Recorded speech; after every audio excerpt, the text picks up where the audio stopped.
Hello everyone, स्वागत है आपका हमारे चैनल एसएससी बुक एसबी में। आज हम देखने वाले हैं अपनी वीडियो में स्टैटिक जीके के क्वेश्चन जो कि एसएससी एमटीएस 2024 के एग्जाम्स में पूछे गए थे और ये पार्ट 1 है। इसमें हमने 75 क्वेश्चंस को ऐड किया है। तो चलिए अपनी वीडियो को स्टार्ट करते हैं।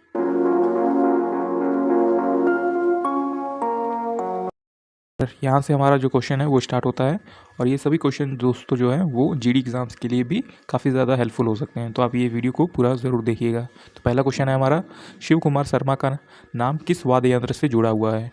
जो शिव कुमार शर्मा है वो प्रसिद्ध संतूर वादक है। तो आपका ऑप्शन नंबर बी इसका राइट आंसर हो जाएगा। तो आप नीचे याद रखेंगे कि शिव कुमार शर्मा का नाम किस वाद्य यंत्र से जुड़ा हुआ है, तो ये संतूर बजाते हैं। अगला क्वेश्चन है हमारा, कोणार्क नृत्य उत्सव भारत के किस राज्य में मनाया जाता है? जो कोणार्क नृत्य उत्सव है ये भारत के उड़ीसा राज्य में मनाया जाता है। तो आप ये फेस्टिवल जो है वो याद रखेंगे कि कोणार्क नृत्य उत्सव जो है वो किस राज्य में सेलिब्रेट होता है, तो उड़ीसा में मनाया जाता है ये। अगला है, मोदी गवर्नमेंट और न्यू सर्च ऑफ कम्युनलिज्म पुस्तक के लेखक कौन है? तो ये है सीताराम येचुरी। तो आप इनका नाम याद रखेंगे कि Modi government new search of communalism पुस्तक के लेखक कौन है, तो सीताराम येचुरी हैं। अगला है, 2011 की जनगणना के अनुसार निम्नलिखित में से कौन भारत का सबसे अधिक आबादी वाला महानगरीय शहर है? तो ये ऑप्शन नंबर बी मुंबई हो जाएगा आपका राइट आंसर। जो मुंबई है वो 2011 की जनसंख्या के अनुसार भारत की सबसे अधिक आबादी वाला महानगर शहर है।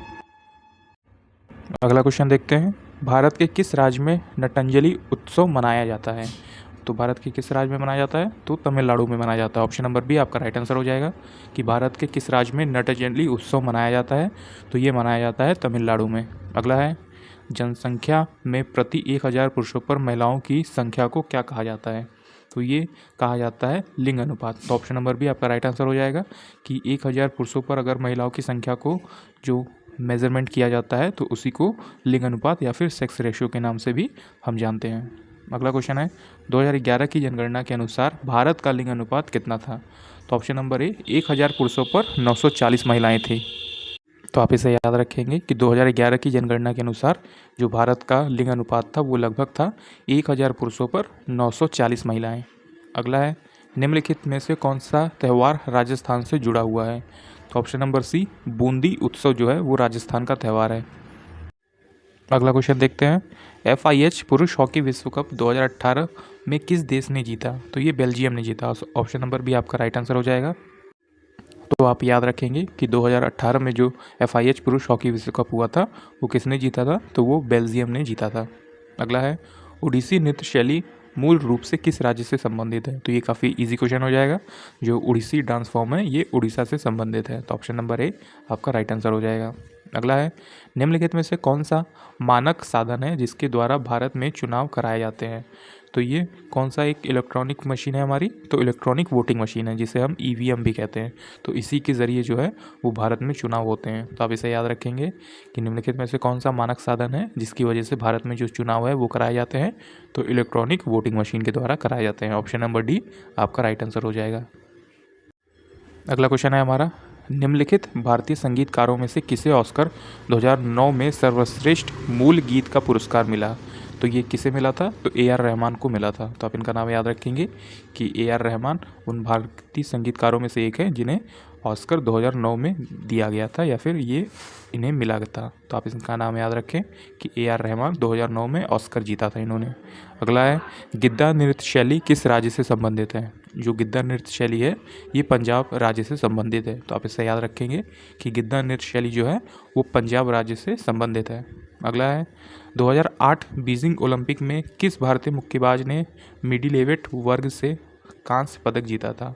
तो ये कौन थे? तो ये विजेंद्र सिंह थे। तो आप इनका नाम याद रखेंगे कि विजेंद्र सिंह जो है ये एक जो है बॉक्सिंग प्लेयर हैं और ये मुक्केबाज के वाले प्लेयर हैं और इन्होंने मिडलेवेट में जो है वो कांस्य पदक जीता था। अगला है, टंकेश्वर हजारिका बोरबयान को भारत के किस शास्त्रीय नृत्य में उनके उत्कृष्ट योगदान के लिए 2018 का संगीत नाटक अकादमी पुरस्कार प्रदान किया? तो आप इनका नाम याद रखेंगे कि टंकेश्वर हजारिका बोरबयान जो है वो सत्रिया नृत्य परफॉर्म करती हैं और इन्हीं में इनके उत्कृष्ट योगदान के लिए 2018 का संगीत नाटक अकादमी पुरस्कार इन्हें दिया गया था। अगला है, सत्रिया किस भारतीय राज्य का शास्त्रीय नृत्य है? तो ये असम स्टेट का हो जाएगा। तो आप इसे याद रखेंगे कि सत्रिया जो डांस फॉर्म है ये असम में होता है। अगला क्वेश्चन देखते हैं, श्री ब्रह्मपुरेश्वर मंदिर भारत के किस राज्य में स्थित है? तो ये ऑप्शन नंबर बी तमिलनाडु में स्थित है। तो आप इसे याद रखेंगे कि श्री ब्रह्मपुरेश्वर जो मंदिर है वो भारत के तमिलनाडु स्टेट में मौजूद है। अगला है, निशागंधी उत्सव भारत के किस राज्य में मनाया जाता है? जो निशागंधी उत्सव है वो केरला स्टेट में मनाया जाता है। तो आप इसे याद रखेंगे कि निशागंधी उत्सव जो है वो भारत के केरल स्टेट में सेलिब्रेट होता है। अगला क्वेश्चन है हमारा, किस राजनीतिक दल ने भारत में पंजाबी सूबा आंदोलन का नेतृत्व किया था? तो ऑप्शन नंबर सी हो जाएगा आपका राइट आंसर, शिरोमणि अकाली दल ने किया था। तो आप इसे याद रखेंगे कि शिरोमणि अकाली दल ने भारत में पंजाब सूबा आंदोलन का नेतृत्व किया था। अगला है, वेटिंग फॉर अ वीज़ा निम्नलिखित में से किस व्यक्ति की आत्मकथा है? तो वेटिंग फॉर अ वीज़ा ये है डॉक्टर बी आर अम्बेडकर की। तो ऑप्शन नंबर डी आपका राइट आंसर हो जाएगा कि डॉक्टर बी आर अम्बेडकर की जो आत्मकथा है, उनका जो आत्मकथा की पुस्तक का नाम है वो है वेटिंग फॉर अ वीज़ा। अगला है, भारत के पड़ोसी देश भूटान की राजधानी का नाम क्या है? तो ये थिम्पू हो जाएगा। ऑप्शन नंबर ए आपका राइट आंसर हो जाएगा। भारत के पड़ोसी देश भूटान की राजधानी का नाम है थिम्पू। अगला क्वेश्चन आता है हमारा, 2011 की जनगणना के अनुसार भारत के किस राज्य में लिंग अनुपात सबसे अधिक था? तो ये केरला स्टेट का जो लिंग अनुपात है वो सबसे अधिक था 2011 की जनसंख्या के अनुसार। आप नीचे देख सकते हैं कि 2011 के अनुसार सबसे अधिक लिंग अनुपात वाला जो राज्य था वो केरल था, जहां 943 था, और हरियाणा जो है वो सबसे कम लिंग अनुपात वाला राज्य था, जहां पे जो है 879 था। तो ये क्या है, ये लिंग अनुपात है, मतलब 1000 पुरुषों पर केरल में 943 महिलाएं थी, और हरियाणा में जो है वो 1000 पुरुषों पर 879 महिलाएं थी। अगला है, माधवी मृदल का संबंध भारत के किस शास्त्रीय नृत्य से है? तो ये क्या करती हैं, ये उड़ीसी डांस परफॉर्म करती हैं। तो आप इनका नाम याद रखेंगे कि माधवी मृदल जो है वो उड़ीसी डांस परफॉर्म करती हैं। आप नीचे देख सकते हैं कि माधवी मृदल एक भारतीय शास्त्रीय नृत्यांगना है जो अपनी उड़ीसी डांस शैली के लिए जानी जाती हैं। अगला है, निम्नलिखित में से किस राज्य में गोचा महोत्सव मनाया जाता है? तो ये छत्तीसगढ़ में मनाया जाता है। तो आप इसे याद रखेंगे कि गोचा महोत्सव जो है वो किस राज्य में मनाया जाता है? तो ये छत्तीसगढ़ में मनाया जाता है।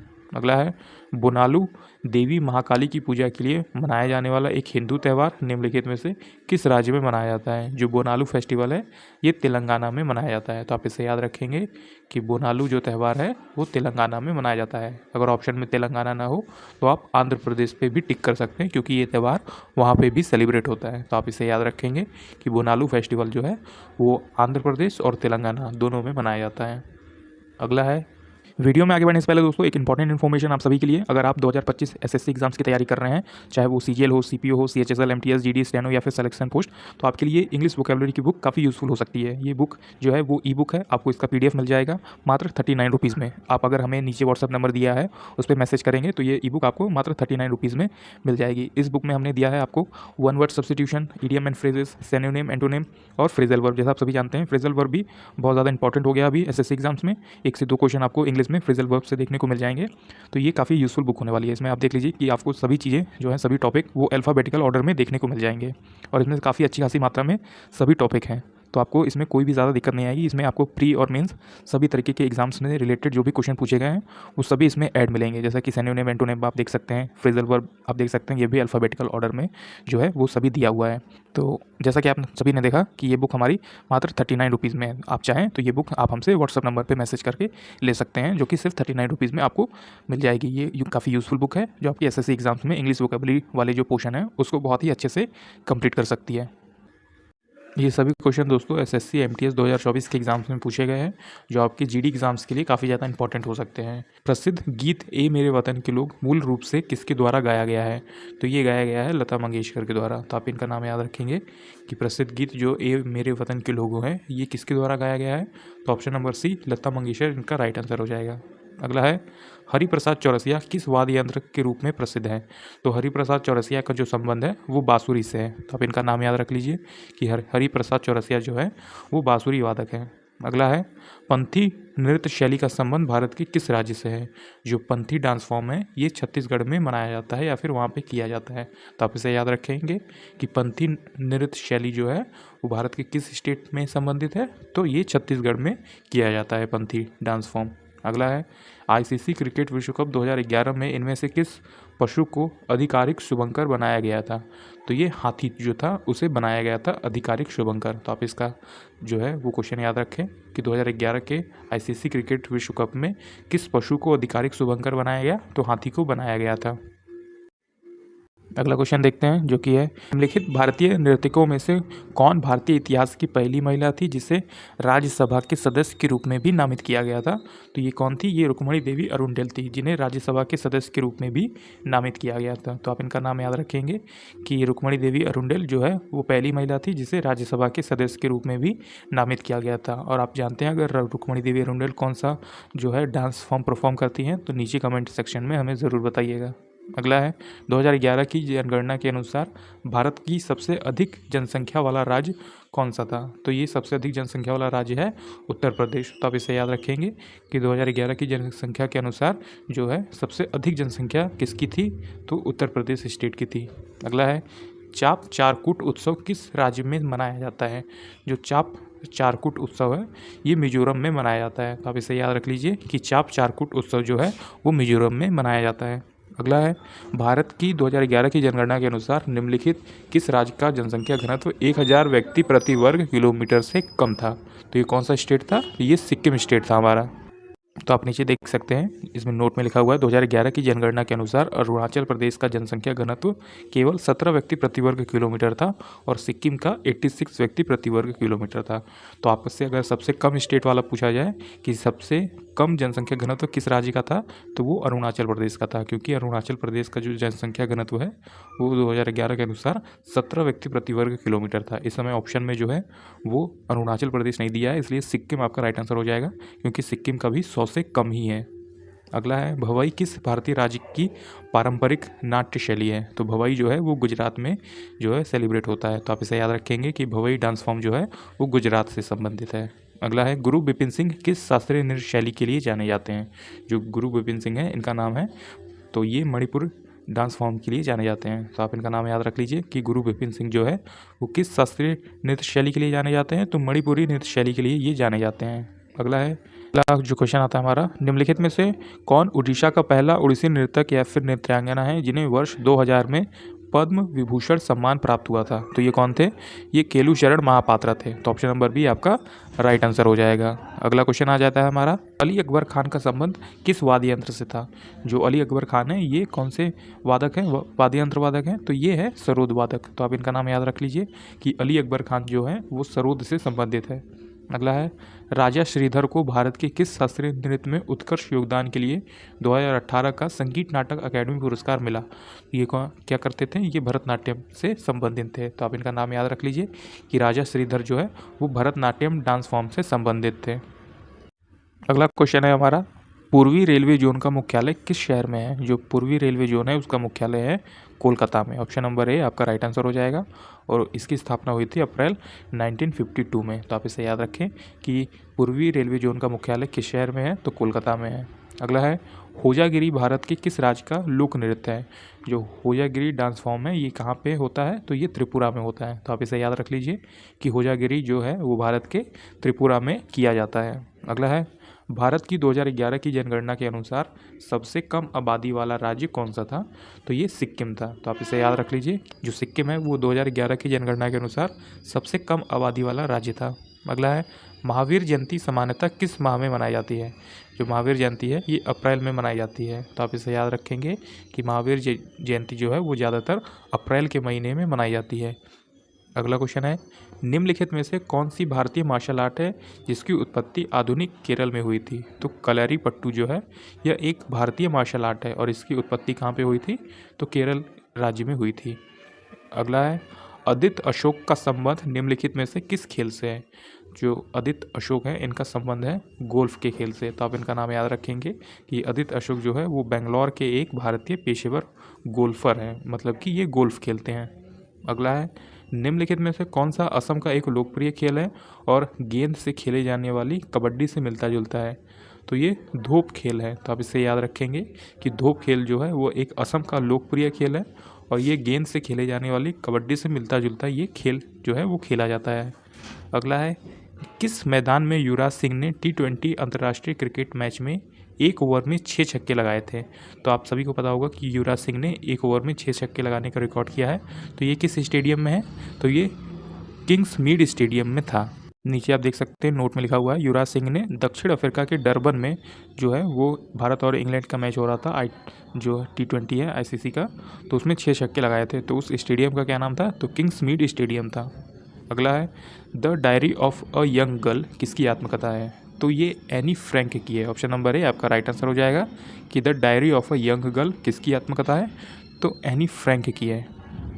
अगला क्वेश्चन आता है हमारा, कमला नारायण को किस शास्त्रीय नृत्य के लिए जाना जाता है? तो ये भरतनाट्यम के लिए इन्हें जाना जाता है। तो आप इसका नाम याद रखेंगे कि कमला नारायण को किस शास्त्रीय नृत्य के लिए जाना जाता है? तो भरतनाट्यम के लिए इन्हें जाना जाता है। अगला क्वेश्चन आता है हमारा, कादर्ग मठ जो एक बौद्ध तीर्थ है भारत के किस राज्य में है? तो ये हिमाचल प्रदेश में मौजूद है। तो आप इसे याद रख लीजिए कि कादर्ग मठ जो है वो एक बौद्ध तीर्थ है और ये भारत के किस राज्य में है? तो ये हिमाचल प्रदेश में है। अगला है, पोंगल भारत के किस राज्य में मनाया जाने वाला एक शिया उत्सव है? तो ये तमिलनाडु हो जाएगा आपका राइट आंसर। कि पोंगल जो है वो 13 या 14-15 जनवरी को मनाया जाता है और इसकी अवधि 4 दिनों तक होती है। यह फसल कटाई का उत्सव है जिसे शिव उत्सव के भी रूप में जाना जाता है। तो आप इसे याद रखेंगे कि पोंगल जो है वो 14 या 15 जनवरी को मनाया जाता है और ये तमिलनाडु स्टेट में ज़्यादातर मनाया जाता है। अगला क्वेश्चन आता है हमारा, कादरी गोपालनाथ का संबंध निम्न में से किससे है? तो ये कादरी गोपालनाथ कौन सा वाद्य यंत्र बजाते हैं? तो ये सैक्सोफोन बजाते हैं। ऑप्शन नंबर बी आपका राइट आंसर हो जाएगा कि कादरी गोपालनाथ का संबंध है सैक्सोफोन से। अगला है, निम्नलिखित में से कौन सा निकाय मानव विकास रिपोर्ट प्रकाशित करता है? तो UNDP हो जाएगा, संयुक्त राष्ट्र विकास कार्यक्रम। संयुक्त राष्ट्र विकास कार्यक्रम जो है वो मानव विकास रिपोर्ट को प्रकाशित करता है। अगला है, पंडित किशन महराज का संबंध किस वाद्य यंत्र से है? तो आप इनका नाम याद रखेंगे कि पंडित किशन महराज का संबंध ऑप्शन नंबर सी हो जाएगा आपका राइट आंसर, जो कि है तबला। तो आप इसे याद रख लीजिए कि पंडित किशन महराज का संबंध है तबला से। अगला है, राजा श्रीधर को भारत के किस शास्त्रीय नृत्य की शैली में उन्हें 2018 में संगीत नाटक अकादमी पुरस्कार से सम्मानित किया गया? तो ये क्वेश्चन ऊपर आ चुका था, तो ये मैंने आपको बता दिया था कि राजा श्रीधर, आप नाम याद रख लीजिए। ये भरतनाट्यम जो है वो डांस फॉर्म परफॉर्म करते हैं और इन्हें 2018 में संगीत नाटक अकादमी पुरस्कार भी मिला था। याओशांग उत्सव भारत के किस राज्य में मनाया जाता है? जो याओशांग उत्सव है वो भारत के मणिपुर राज्य में मनाया जाता है। अगला क्वेश्चन है हमारा, 2011 की जनगणना के अनुसार निम्नलिखित में से भारत की सबसे अधिक बोले जाने वाली भाषा कौन सी थी? तो ये हिंदी थी। तो आप इसे याद रख लीजिए कि 2011 की जनगणना के अनुसार सबसे अधिक भारत में बोले जाने वाली भाषा कोई थी तो वो हिंदी थी। अगला है, सैक्रेनी महोत्सव भारत के किस राज्य में मनाया जाता है? जो सैक्रेनी महोत्सव है वो भारत के नागालैंड स्टेट में मनाया जाता है। अगला क्वेश्चन आता है हमारा, निम्नलिखित में से किसने प्रसिद्ध बॉलीवुड गीत चन्ना मेरेया गाया है? तो ये अरिजीत सिंह ने गाया है। ऑप्शन नंबर बी आपका राइट आंसर हो जाएगा कि अरिजीत सिंह ने बॉलीवुड गीत चन्ना मेरेया जो है वो गाया था। अगला है, निम्नलिखित में से कौन सा हवाई अड्डा अमृतसर में स्थित है?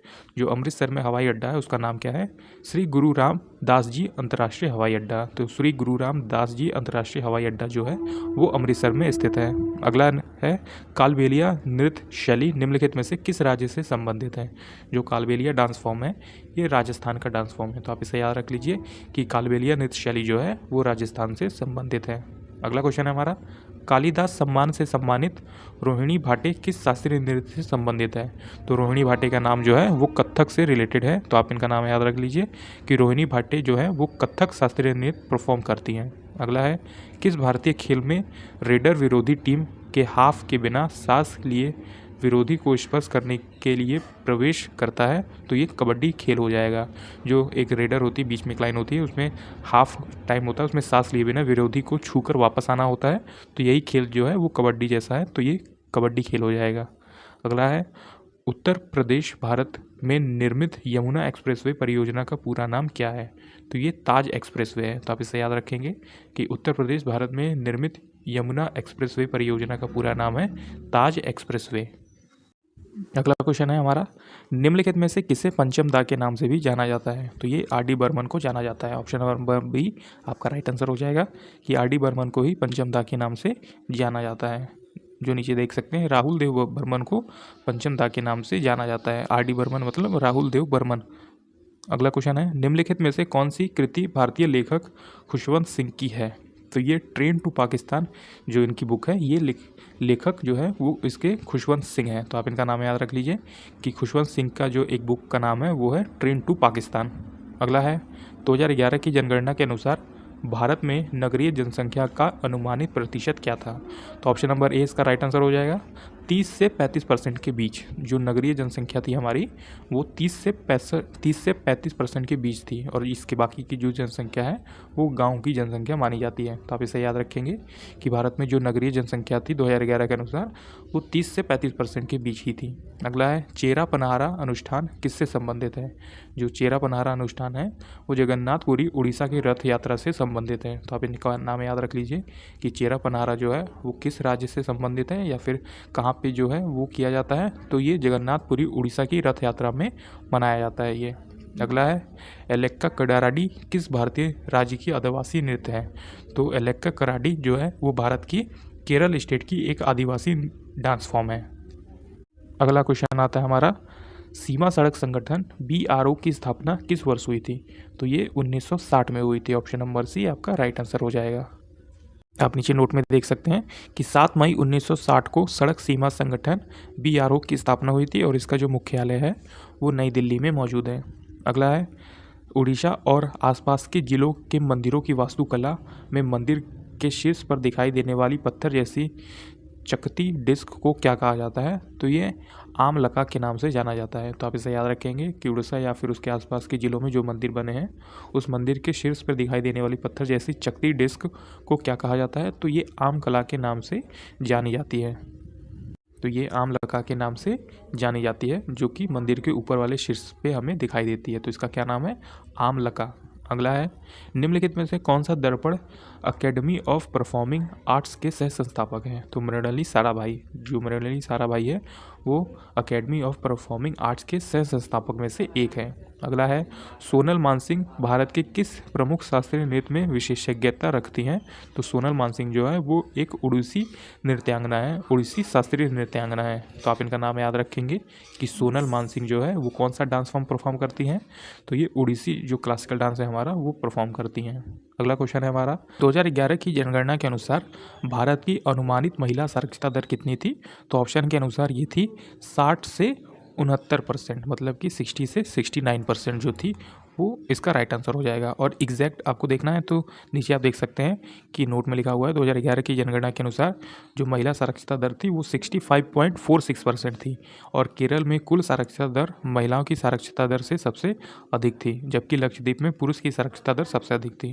तो आपने देखा कि केरल में जो महिला साक्षरता दर थी वो 2011 के अनुसार सबसे अधिक थी और लक्षद्वीप में पुरुष की साक्षरता दर सबसे अधिक थी। तो इस क्वेश्चन में आपने याद रखा कि महिला की साक्षरता दर जो 2011 की जनगणना के अनुसार थी वो 65.46% थी। अगला है मुदियट्टू किस भारतीय राज्य का पारंपरिक लोक नाट्य शैली है?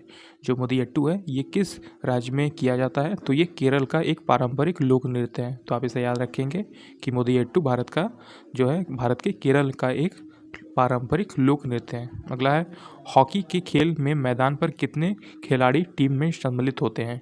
जो हॉकी का खेल है उसमें कितने खिलाड़ी मैदान पे खेलते हैं? तो 11 प्लेयर जो है वो मैदान में खेलते हैं। और इस समय जो है हॉकी का जो टाइम है खेलने की अवधि जो है वो 60 मिनट की हो गई है। पहले ये 70 मिनट की थी, लेकिन 2022 के बाद अब ये 60 मिनट की हॉकी हो गई है। तो आप इसे याद रखेंगे कि हॉकी खेल की जो टाइम अवधि है, जो खेलने की अवधि है वो 60 मिनट की है, और हॉकी की टीम में 11 प्लेयर होते हैं जो फील्ड पर खेलते हैं। तो अगर आपने यहाँ तक वीडियो देख लिया तो हमारी इस वीडियो को एक लाइक ज़रूर कर दीजिएगा।